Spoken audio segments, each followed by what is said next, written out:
দর্শক, নির্বাচনের তোড়জোড়ে অনেক কিছুই হচ্ছে। নির্বাচনের দিনে এনসিপি নেতাদের ওপরে বিএনপি বেশ চড়াও হচ্ছে, এই ঘটনাগুলো আমরা দেখছি। অন্তত এনসিপির দুজন আলোচিত সমালোচিত নেতা নাসিরুদ্দিন পাটোয়ারি এবং অন্যদিকে নোয়াখালীর হাতিয়ায় হান্নান মাসুদ, এই দুজনকে কেন্দ্র করে বেশ বড় কিছু ঘটনা আজকে ঘটেছে। হান্নান মাসুদের স্ত্রী অভিযোগ করেছেন বিএনপির লোকজন তাকে পিটিয়েছে, এরকম অভিযোগ করেছেন।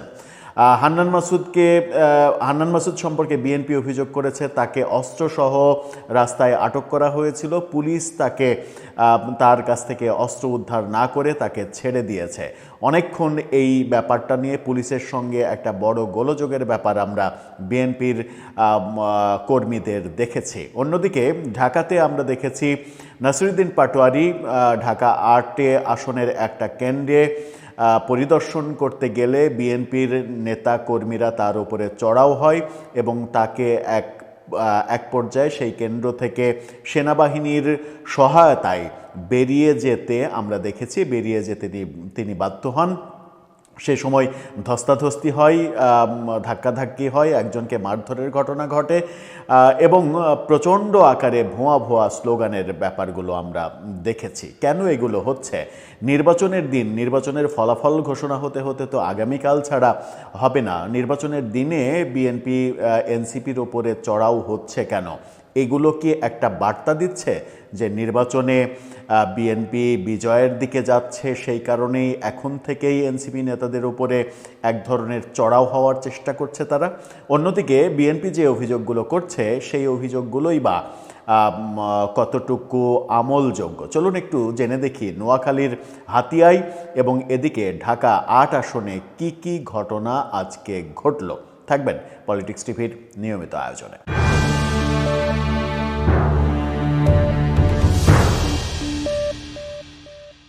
দর্শক, বলছিলাম এনসিপির দুই নেতাকে কেন্দ্র করে বিএনপির সঙ্গে সাংঘর্ষিক পরিস্থিতির খবর এসেছে।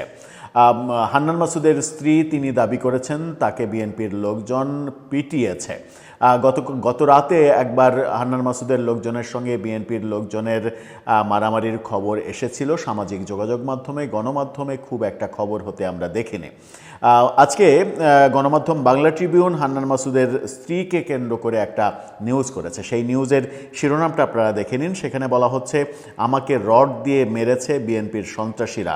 হান্নান মাসুদের স্ত্রী, তাকে রড দিয়ে মেরেছে, এই অভিযোগ তিনি করছেন। নোয়াখালী ৬ আসনে তার হান্নান মাসুদের স্ত্রী শ্যামলী সুলতানা জেদনির উপর বিএনপির নেতাকর্মীরা হামলা চালিয়েছে বলে তার অভিযোগ। শ্যামলী সুলতানা জেদনি নিজের সামাজিক যোগাযোগ মাধ্যম ফেসবুকে লিখেছেন, আমাকে রড দিয়ে মারছে বিএনপি সন্ত্রাসীরা, আমার ফোন কেড়ে নিছে, আমাকে মারার ভিডিও যে ধারণ করেছে তার ফোন ভেঙে ফেলেছে, অর্থাৎ প্রমাণ রাখতে দেয়নি। তিনি আরও লিখেছেন, আমার দেবরকে কয়েকজন মিলে একসঙ্গে মারছে, প্রশাসন নিষ্ক্রিয়, অর্থাৎ প্রশাসন এনসিপির হয়ে কাজ করছে না, সেই অভিযোগ তিনি করছেন। অভিযোগ উঠেছে সকাল 10টার পরে উপজেলার বুড়িরচর ইউনিয়নের 7 নম্বর ওয়ার্ডের আসাদিয়া কেন্দ্র পরিদর্শন শেষে আসার পথে বিএনপি নেতা লিটন চৌধুরী ও স্বপন মেম্বরের নেতৃত্বে একদল লোক রাস্তা অবরোধ করে হান্নান মাসুদের স্ত্রী শ্যামলী সুলতানা জেদনির উপরে হামলা চালায়। তার ব্যবহৃত মোবাইল ফোন কেড়ে নেয়। পরে এনসিপি নেতাকর্মীরা এসে তাকে উদ্ধার করেন। হামলার বিষয়ে জানতে চাইলে হাতিয়া উপজেলার ওসি আলাউদ্দিন তিনি বাংলা ট্রিবিউনকে বলেছেন, আমরা শুনেছি, খোঁজ খবর নিচ্ছি, তবে এখন পর্যন্ত এই সত্যতা আমরা নিশ্চিত করতে পারছি না। অর্থাৎ পুলিশ গণমাধ্যমকে এর সত্যতা নিশ্চিত করতে পারেননি যখন হান্নান মাসুদের স্ত্রী অভিযোগ করছেন যে এরকম ঘটনা ঘটেছে। আবার বিএনপি অভিযোগ করছে হান্নান মাসুদের কাছে অস্ত্র পাওয়া গেছে, অবৈধ অস্ত্র নিয়ে সে নির্বাচনী এলাকায় চলাচল করছে, এই বলে বিএনপির লোকজন হান্নান মাসুদের গাড়ি আটক করে তার নির্বাচনী এলাকায় এবং সেখানে পুলিশ আসে হান্নান মাসুদকে উদ্ধার করতে। বিএনপির লোকজন কোনোভাবেই সেখান থেকে সরবে না, তারা রাস্তায় শুয়ে পড়ে, রাস্তায় অটো দিয়ে আটকে দেয় এবং দাবি জানাতে থাকে যে হান্নান মাসুদের কাছে যে অস্ত্র আছে সেই অস্ত্রগুলো আগে উদ্ধার করেন, তারপরে আমরা রাস্তা ছাড়ব। এ সময় হান্নান মাসুদ গাড়িতে ছিলেন। তারপরে এক সময় দেখা যায় যে গাড়ি থেকে তিনি গ্লাসের ভেতর দিয়ে মাথা বের করে, অনেকখানি শরীর সহ বের করে কিছু একটা বলার চেষ্টা করেন। তারপরে বিএনপি নেতাদের হুঙ্কারের মুখে তিনি আবার গাড়ির ভেতরে চলে যান। তারপরে দেখা গেছে যে একটা সমঝোতা করে পুলিশ তাকে সেখান থেকে মানে সরিয়ে দিতে সমর্থ হয়। এই ভিডিওটা একটু দেখে আসুন। হান্নান মাসুদের লোক, হান্নান সহ এই মাত্র অস্ত্র নিয়ে ধরা গেছে।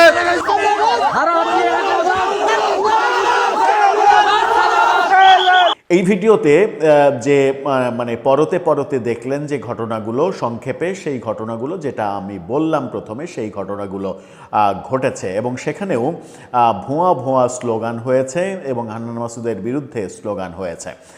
আমরা জানি যে এনসিপি নেতাদের সারা দেশে যে ৩০-৩২টা আসনে তারা ইলেকশন করছে, তার মধ্যে হান্নান মাসুদের অবস্থাই সব থেকে ভালো, মানে নির্বাচনের অবস্থা। সেই ভালোর অবস্থা যেখানে, সেখানেই যদি এই অবস্থা হয়, নির্বাচনের মাঝপথে এসেই যদি এই ধরনের পরিস্থিতি তাকে মোকাবেলা করতে হয়, তাহলে নির্বাচনে ইন কেস অফ অ্যাক্সিডেন্ট পরাজয় যদি হয়ে যায় তাহলে কি অবস্থা হবে। কারণ গত ১.৫ বছর ধরে এনসিপির নেতারা বিএনপি বিরোধী যে ধরনের কর্মকাণ্ড এবং বিষোদ্গার করেছে, তাতে বিএনপির নেতাকর্মীরা যে এক ধরনের মানে ফুঁসে উঠতে পারে নির্বাচনকালীন, এই সন্দেহ করা হচ্ছিল। কিন্তু সন্দেহ করা হচ্ছিল যে সেটা নির্বাচনের ফলাফলের পরে হতে পারে, নির্বাচনের ফলাফল বিএনপির অনুকূলে গেলে এরকম কর্মকাণ্ড আমরা দেখতে পারি। কিন্তু নির্বাচনের দিনেই এই ঘটনা শুরু হবে, এটা আমরা বোধহয় ভাবিনি, ভাবনার বাইরে হয়েছে। নাসিরউদ্দিন পাটোয়ারির পুরান মানে ঢাকা ৮ আসনে যে ঘটনাটা ঘটেছে, সেই ঘটনার ইত্তেফাক পুরো ব্যাপারটা লাইভ করেছে। ইত্তেফাকের সেই লাইভ থেকে সামান্য একটু অংশ আপনারা দেখে আসুন। রাজধানীর শাহজাহানপুর এলাকার একটি ভোট কেন্দ্রে অবরুদ্ধ অবস্থায় রয়েছেন এনসিপি মনোনীত ঢাকা ৮ আসনের সংসদ সদস্য পদপ্রার্থী নাসিরউদ্দিন পাটোয়ারি বলে ইতিমধ্যে আপনারা দেখতে পাচ্ছেন। নাসিরউদ্দিন পাটোয়ারিকে অবরুদ্ধ করা হয়েছিল এবং তাকে উদ্ধার করেছে ঢাকা মেট্রোপলিটন পুলিশের যারা সদস্যরা রয়েছেন তারা, এবং উত্তেজনা ছড়িয়ে পড়ছে। সেনাবাহিনীর সদস্যরা পরিস্থিতি নিয়ন্ত্রণের চেষ্টা করছেন।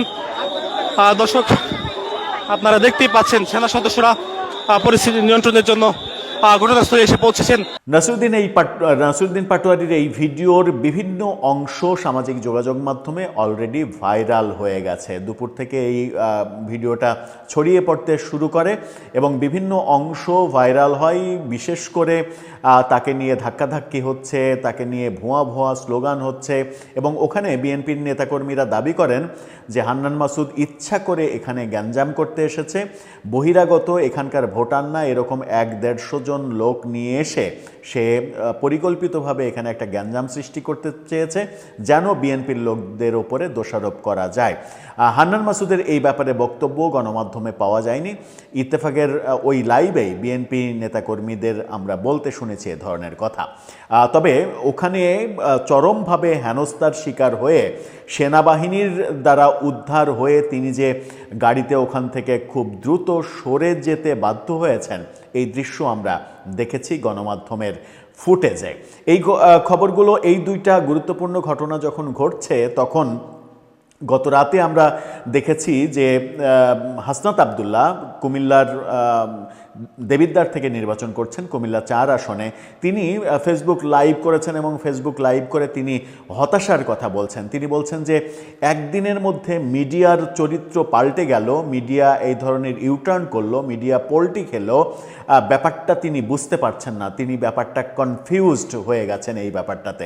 অর্থাৎ গত রাতেই আমরা দেখেছি, মানে বিশেষ করে নির্বাচনের আগের দিনে এবং রাতে সব মিলিয়ে বাংলাদেশের মেন স্ট্রিম মিডিয়াগুলোর একটা ইউটার্ন আমরা দেখেছি।